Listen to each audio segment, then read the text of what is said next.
This is Pakistan, the 23rd largest economy in the world by purchasing power parity and home to 230 million people who are now facing a situation of complete economic collapse.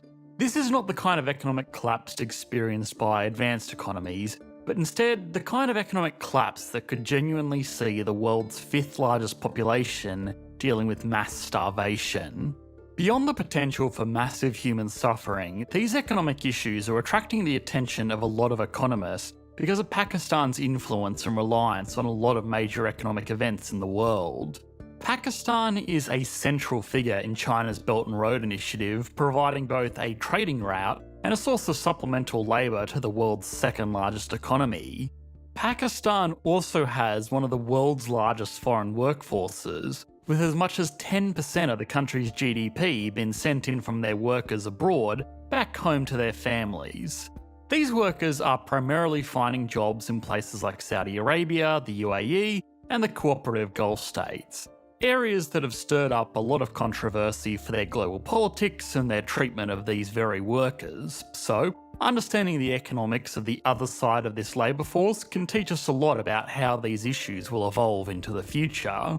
Pakistani workers also send billions of dollars home every year from countries like the UK, the USA, Australia, and the EU. So, the fate of this country has very real ramifications for our own economies and their workforces.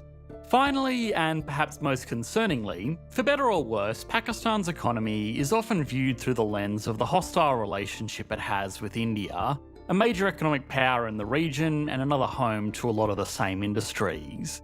A lot of economists are comparing the current economic collapse in Pakistan to the economic collapse in Sri Lanka that has played out over the last 2 years. There are certainly a lot of similarities, but the differences are probably more important. Pakistan is a larger and more regionally influential economy and political centre. It's also the world's 6th largest nuclear power, and I must emphasise that we don't want to unnecessarily stir up fear, but pushing a nation with a massive arsenal of devastating weapons into a desperate situation is never going to be ideal. So, how has Pakistan fallen into this economic crisis? What impacts will it have on the broader economic region? And finally, what steps are being taken to get the struggling economy back on track? It's very easy to assume that a lot of low-income or developing economies are just inevitably going to suffer from economic catastrophe after economic catastrophe, and there is definitely some logic to that assumption.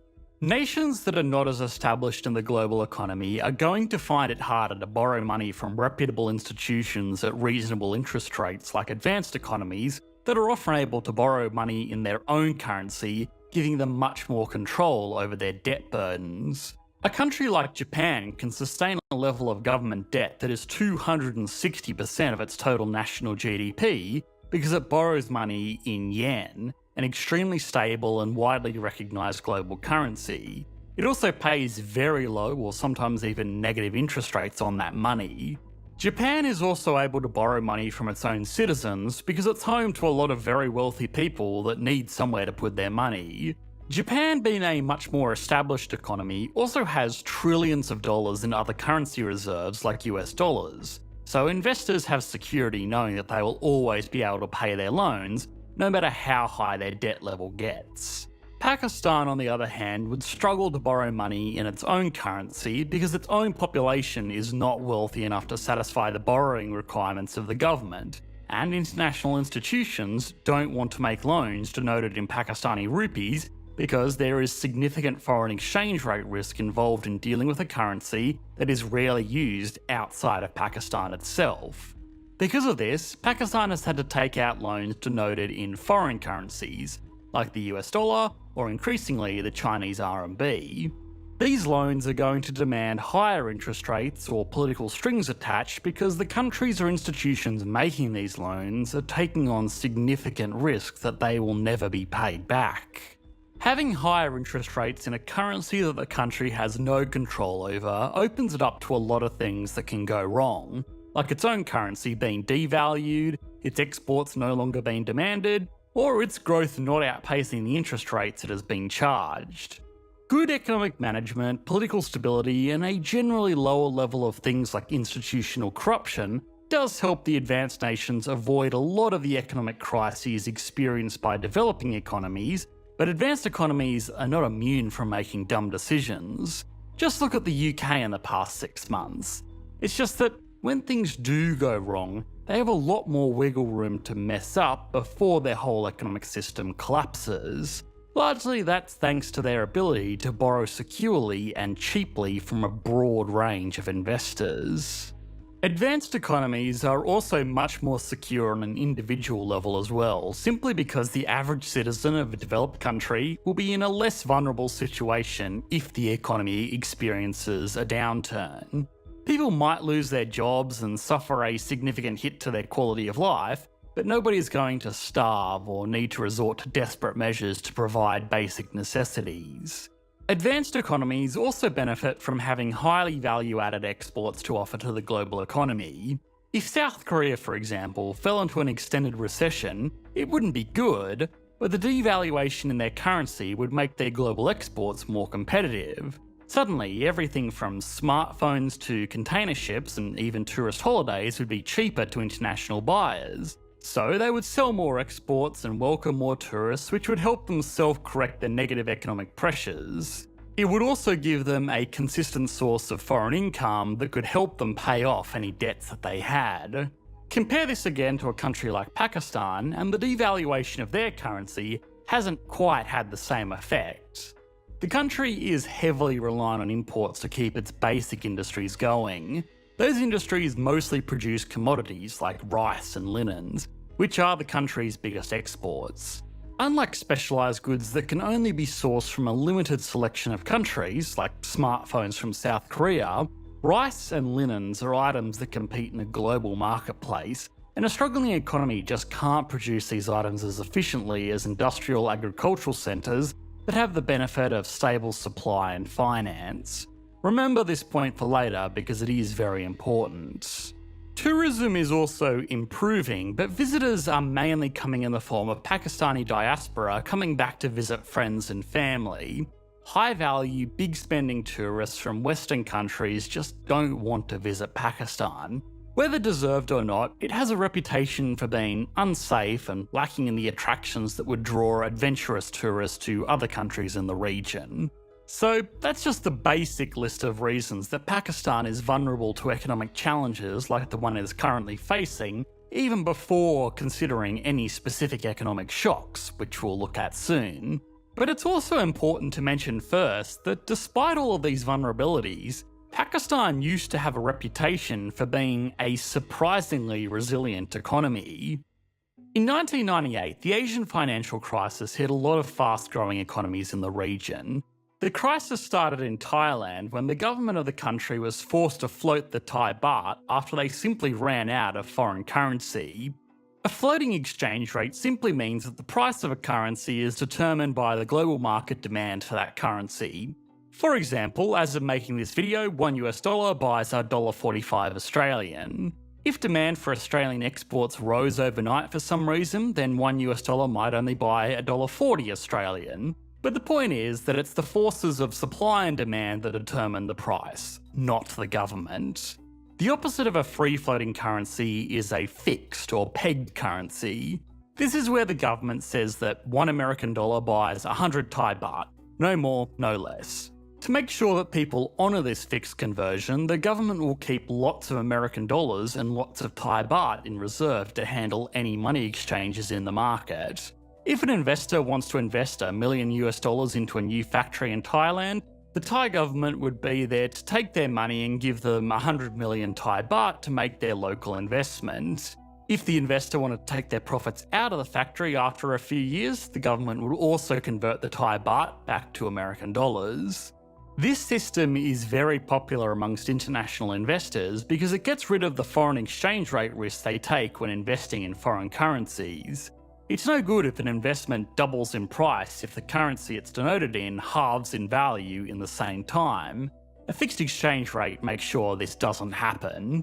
A fixed exchange rate also makes it easier and often more competitive for local industries to export their goods globally. If the government sets the price of the currency 10% below what it would trade for in a free foreign exchange market, then exported goods from that economy effectively come at a 10% discount to international buyers. And who doesn't like a discount?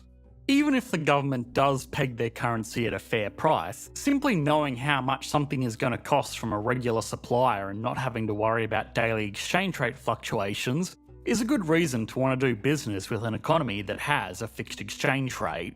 Because Asian economies in the late 1990s and early 2000s were highly dependent on industrial exports and international investment, fixed exchange rates were very popular.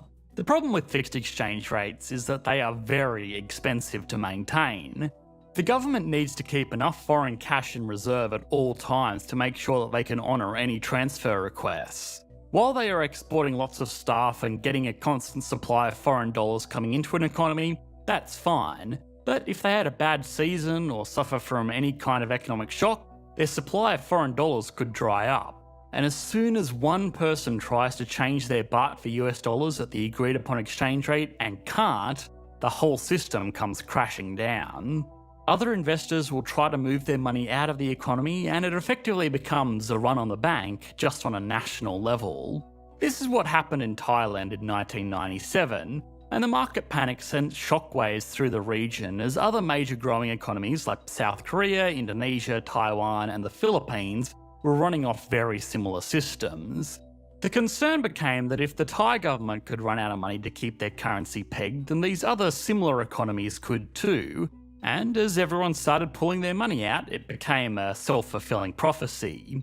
Eventually, almost all of the countries involved had to admit defeat and let their currency become free-floating, which meant that they lost all of the advantages that came with a pegged currency, and their economies did suffer because of it. But Pakistan's was almost totally unaffected. Around the same time, Pakistan was also getting in trouble with the international community for openly testing nuclear weapons. It was placed under heavy sanctions similar to the ones that we're seeing placed on Russia today. These sanctions were only heightened after the September 11 attacks, when Pakistan was identified as supplying fuel and weaponry to the groups involved in the attacks. The country also received an influx of refugees from their war-affected neighbours like Afghanistan. If the global economic environment was not hostile enough, the country also had to deal with the worst droughts in the country's history, which lasted for 4 years and severely impacted food production for a country with a swelling population. But despite all of these challenges, Pakistan's economy was incredibly resilient and actually sustained growth through the turbulent period. The economy wasn't very large or sophisticated to begin with, so it didn't have as far to fall as a lot of its neighbours at the same time, but being able to survive a perfect storm of economic shocks seemingly unaffected still says a lot about how self-sufficient the nation could be. So, if it survived back then with so many things going wrong, why is it struggling today? First and foremost, since the sanctions were relaxed and the Southeast Asian economic region bounced back, the Pakistani economy has grown significantly. The economy is almost 4 times larger today than it was back in 2000, so it has further to fall, and it's extremely unlikely that it will shrink back to that level ever again. So even the worst possible economic outcome today would be better than the best possible economic conditions back then. The current crisis really started with COVID, as the economy was cut off from a major source of its foreign currency revenue, and that was simply Pakistani workers abroad sending money back home as remittances. The workers would usually send the money as US dollars or some other globally recognised currency, and then their families would trade in those dollars for rupees to use locally for their everyday lives.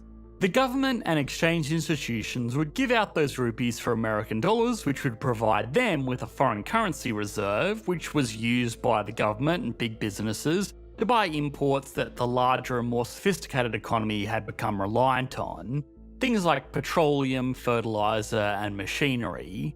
Without remittances keeping the economy topped up with foreign reserves, the nation had no way to pay for these goods because nobody accepts Pakistani rupees outside of Pakistan. The cut-off of these foreign remittances was just the first problem, and the second problem was the increasing costs of the very same goods that they were importing. The war in Ukraine increased the price of oil and agricultural supplies, so they had less money coming in and more money going out. The country also suffered from record floods that killed more than 1,700 people and did $30 billion worth of economic damages.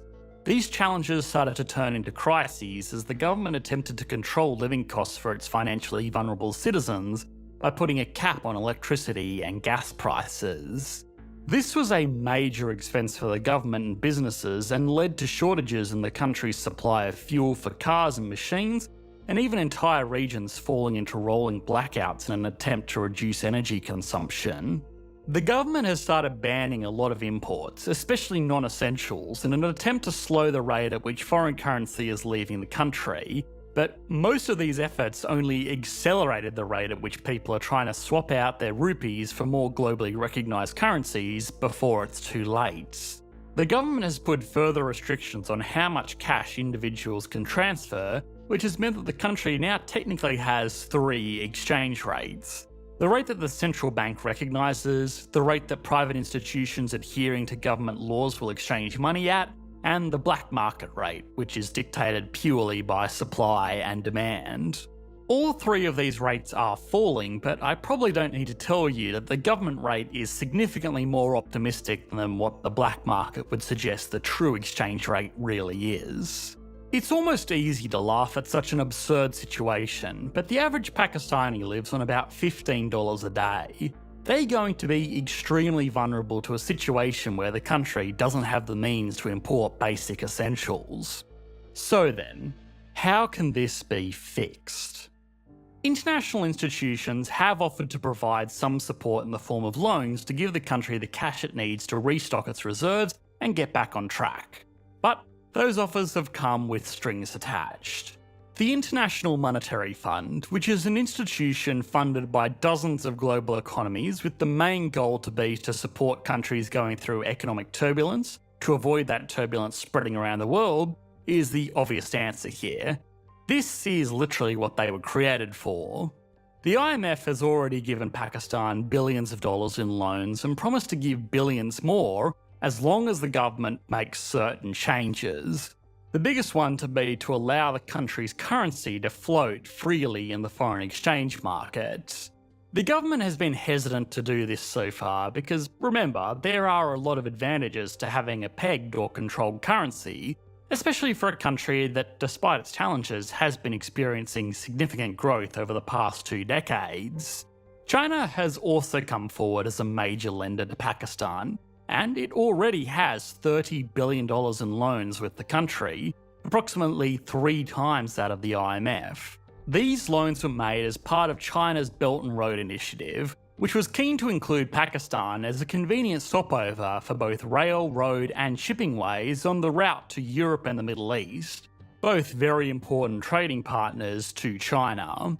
There is an old saying that I'm going to change a bit here, and that is if you owe the Chinese government $1 million and can't pay it back, you have a problem. But if you owe the Chinese government $30 billion and you can't pay it back, they have a problem. It's possible that China will extend assistance simply because they don't want the economy to collapse, because that would cost them both in the debt that they would have to write off, but also because it would look terrible geopolitically as a sign that the Belt and Road Initiative is not going as well as they promised.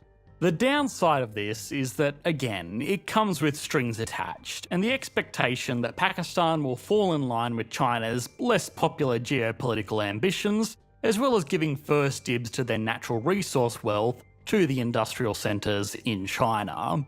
If Pakistan is able to secure funding to keep its economy afloat, despite the drop in confidence caused by the alarming headlines, there is no reason to believe that exports couldn't be resumed, vital imports could be provided, the people of the country would start trusting their own currency, and that growth could get back to where it was before these most recent rounds of extreme economic shocks. Okay, now it's time to put Pakistan on the Economics Explained national leaderboard. Starting as always with size. Pakistan has a GDP of $348 billion as of 2021. The recent economic challenges are going to reduce this number, but it will still be a major global economy. currently the 42nd largest in the world, so it gets a 6 out of 10. That GDP is spread out over one of the largest populations in the world, so each individual participant is only contributing $1,505 worth of output to the economy every year, which is around an eighth of the global average. It gets a 2 out of 10. Stability and confidence is quite poor. Beyond the recent economic shocks, the country is dealing with a messy political rivalry, and there is ongoing uncertainty about how the economy will be run, even in the immediate future. The country gets a 3 out of 10, and a reminder that a 0 or a 1 basically means the country is in civil war, and a 2 means the country has a completely non-functioning or military government, so 3 out of 10 is not a good score. Growth has been strong over the past decade, but has stalled and declined since 2018, when the problems that we explored in this video started occurring. Still, for the sake of uniformity with every other country on this list, we take the growth rate from the past decade, so the country gets a 6 out of 10. Finally, industry. Pakistan is a very basic economy with simple industries, an unskilled workforce, and no major global corporations to speak of. It does have substantial natural resource wealth, but it's going to find it difficult to properly exploit those treasures in its current economic condition. It gets a 4 out of 10. Altogether, that gives Pakistan an average score of 4.2 out of 10, putting it here on the Economics Explained national leaderboard. Thanks for watching, mate. Bye.